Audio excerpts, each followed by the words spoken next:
안녕하세요. 주식맘사TV입니다. 4월 7일 목요일 오늘의 종목 리뷰 및 내일의 관심 종목에 대해서 말씀드리겠습니다. 금일 새벽 마감한 미국장 나스닥이 2.22% 하락이 나왔습니다. 어제 장 마감 후에 나스닥 선물이 한 0.7% 하락을 했었죠. 하지만 예측된 나스닥 선물보다 더 큰 하락이 나왔습니다. 자, 나스닥이 20일 이동평균선 이 자리에 살짝 걸쳐 있습니다. 지금 현재 나스닥 선물이 한 0.47% 이렇게 상승이 나오고 있는데요. 내일 같은 경우에는 이 21선을 이렇게 지지하면서 이렇게 반등이 나올지 아니면 이 21선을 만약에 내일 이렇게 무너뜨리는 또 음봉이 이렇게 길게 나온다면 다시 지난번 저점이었죠. 이 12,500포인트 이 자리까지 뭐 기다리는 전략 필요할 것 같습니다. 자, 오늘 뭐 아시아 증시 대부분 한 1~2% 정도 이렇게 하락을 했고요. 우리나라 코스피 역시 1.43% 하락이 나왔습니다. 우리나라 코스피 같은 경우에는 오늘 20일 이동평균선을 살짝 이렇게 이탈을 했습니다. 2700선이 무너졌고요. 지난번 저점이죠. 이 2610포인트 이 지점까지 기다렸다가 뭐 대형 우량주들은 저가 매수하는 게 좋은 전략일 것 같습니다. 그렇기 때문에 뭐 3월 중순부터 계속 이렇게 테마주만 설명을 드리고 있는데요. 자, 오늘도 역시 뭐 테마주 위주로 개별 종목들 설명을 해 보겠습니다. 첫 번째 종목은 쌍용차 인수 관련 주식들입니다. 자, 어제 뭐 장 마감쯤에 KG그룹이 쌍용차 뭐 인수에 뛰어든다라는 그런 뉴스로 KG그룹 관련주들이 시간 외에 다 상한가를 갔습니다. 제가 어제 방송에서 말씀드린 것처럼 오늘 KG그룹 주들 거래를 했습니다. 오늘 KG그룹 주들의 대장은 KG동부제철이었습니다. KG동부제철 같은 경우에는 아침에 상한가 잔량만 해도 한 1000만 주 이상 이렇게 쌓았었죠. 그건 안주 물량을 받기 위해서 단타들이 물량을 이렇게 집어넣었다가 물량을 받고 나면 이렇게 취소를 한다는 거죠. 그렇게 취소를 하면서 매수 잔량이 점점점 줄어들면서 아침에 이렇게 상한가를 무너뜨렸습니다. 저 같은 경우에는 KB 동부제철이 상한가 살짝 무너지더라도 워낙 강한 재료였기 때문에 다시 상한가를 붙을 거라 생각을 하고 16,000원 이 부분에서 첫 번째로 매수를 했고요. 두 번째 이렇게 16,000원이 무너지고 얘네가 15,000원 초반대까지 이렇게 저점을 형성을 했습니다. 그래서 15,000원 초반대 여기에서도 한 번 더 이렇게 매수를 했다는 거죠. 그래가지고 단가를 맞추어 가지고 얘네가 반등을 해줄 때 한 번 이렇게 매도하고 나왔습니다. 거의 한 본전에 빠져나왔다는 거죠. 그리고 나서 얘네가 또 상한가를 이렇게 붙였다는 거죠. 이때 다시 상한가 붙을 때는 매수를 하지 않았고요. 다시 얘가 상한가가 무너지고 16,000원 이 부분에서 이렇게 횡보를 하고 있을 때 그때 매수를 했습니다. 오늘 12시에 쌍용차 인수 관련에 대해서 조회 공시가 떴기 때문에 12시쯤에 쌍용차를 인수한다라는 공시가 발표가 되면 얘네가 상한가를 붙지 않겠나라는 생각에 일부 물량을 16,000원 여기서 매수해 놓고 기다렸습니다. 11시 한 45분쯤인가요? 그때 공시가 떴죠. 그리고 나서 얘가 상한가를 붙였죠. 상한가 잔량이 6, 70만 주 정도 쌓았었고요. 공시 내용 또한 얘네가 쌍용차 인수를 고려하고 있다라는 그런 공시를 띄웠습니다. 하지만 물량을 맞았다라는 거죠.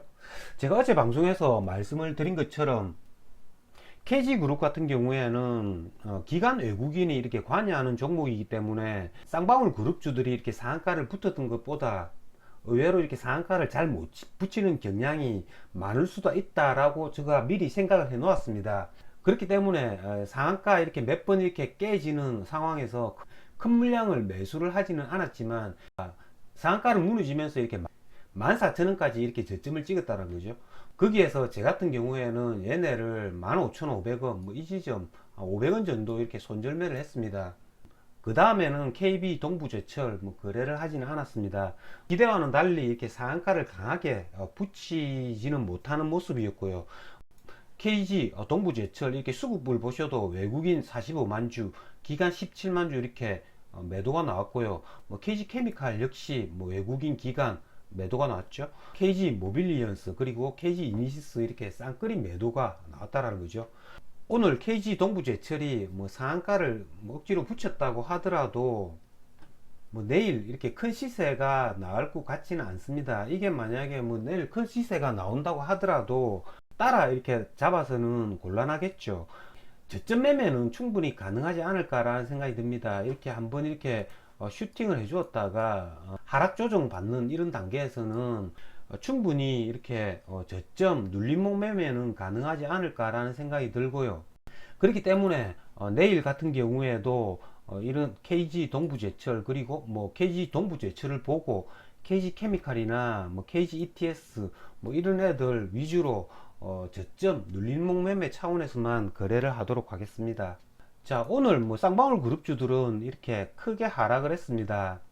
쌍방울 그룹주들 뭐 보시면 이렇게 광림이 뭐 쌍방울 미래산업 거의 10% 이상 이렇게 하락이 나왔고요. 지금 쌍방울 그룹주들 같은 경우에는 주가가 고점 대비 이렇게 많이 하락을 했습니다.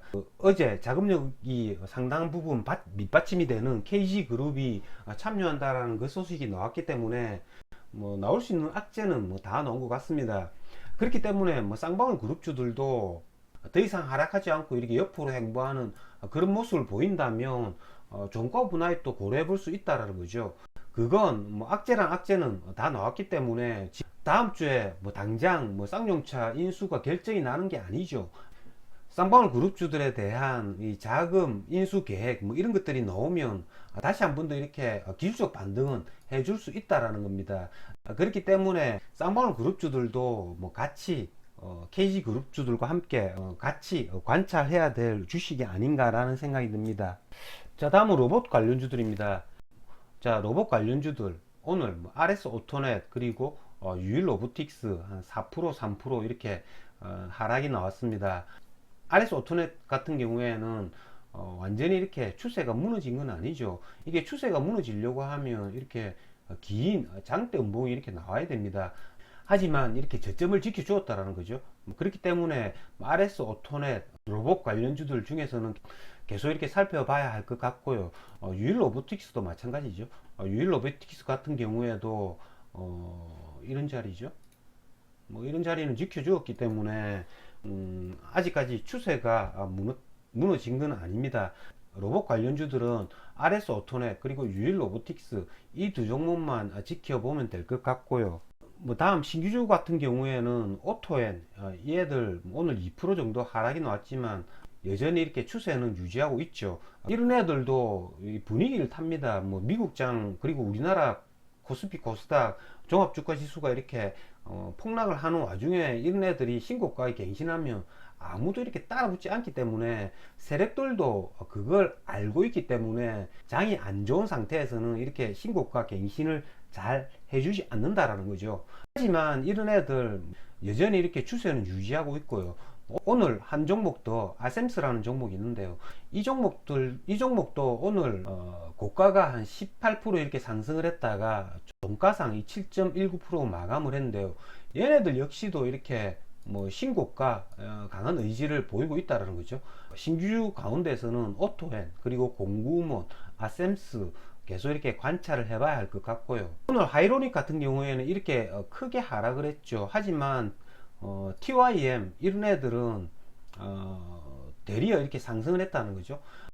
하이로닉과 TYM 일봉 차트가 굉장히 흡사했는데요. 오늘 양상은 이렇게 극과 극으로 나뉘었다는 거죠. 그러면 이걸 장중에 어떻게 구별을 하느냐라고 하면 아침에 시작하자마자 이 3분봉입니다. 하이로닉 같은 경우에는 시초가가 마이너스 0.35% 이렇게 시작을 해가지고 계속 이렇게 음봉을 만든다는 거죠. 하지만 TYM 같은 경우에는 시초가가 마이너스 1.84% 갭 하락으로 시작했음에도 불구하고 이렇게 첫 3분봉이 이렇게 양봉을 만들었다는 거죠. 이 두 개의 차이점이 있다는 겁니다. 그렇기 때문에 이렇게 고점에서 이렇게 신고가 매매를 하실 때는 이렇게 첫 3분봉이 어떤 모습을 보이냐에 따라서 얘네들이 오늘 뭐 얘네들이 신고가를 뭐 갱신해 줄 가능성이 있는지, 아니면 아이로닉처럼 이렇게 급락할 가능성이 있는지 파악을 하는 겁니다. 이상으로 주식마법사 투비를 마치겠습니다. 여러분들 내일도 거래 잘하셔서 성공 투자 거두시길 기원 드리겠습니다.